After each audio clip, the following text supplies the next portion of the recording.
L'origine du projet de la conque mise en peinture date de 2011, sous l'impulsion d'un artiste qui s'appelle Christophe Cusin, qui a imaginé pour la ville et avec la ville de transformer l'intérieur de la conque en une surface à peindre, une fresque monumentale confiée à des artistes contemporains de stature nationale ou internationale. Et la dernière en date, Marie Minato, elle est restée 3 ans sous l'effet de la crise sanitaire qui nous a conduit à faire durer cette fresque de 2019 à 2022.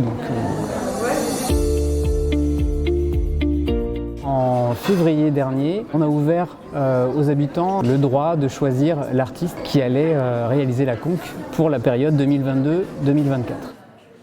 On a eu une trentaine d'habitants qui se sont présentés, très variés dans les âges, très variés aussi dans la rapproche de l'art contemporain, puisqu'on avait aussi bien des artistes plasticiens, mais également des gens qui n'avaient pas un a priori particulier sur l'art moderne ou l'art contemporain. Mais l'intérêt de participer à une démarche participative comme celle-ci, et puis surtout l'intérêt de la conque, puisque la conque, je crois que c'est un monument pour la ville, presque un totem.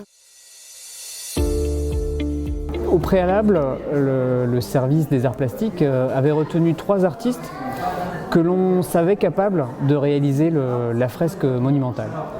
Ces 3 artistes ont présenté leur travail et Claire a émergé de ce travail de consensus et depuis, elle travaille à imaginer ce que la conque va devenir durant les 2 années qui viennent.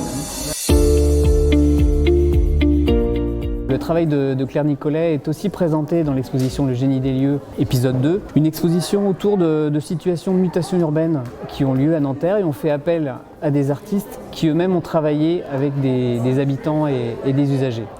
Et le travail de Claire Nicolet nous semblait bien raisonner, puisque toute sa démarche parle de lieux, parle de transformation, parle d'architecture et d'urbanisme. On a coutume de dire qu'elle est entre des lieux réels et des lieux rêvés, des lieux de fiction. Et ce qui nous intéressait chez elle, c'était cette distance qu'elle amenait à un propos qui était très ancré sur le territoire de Nanterre.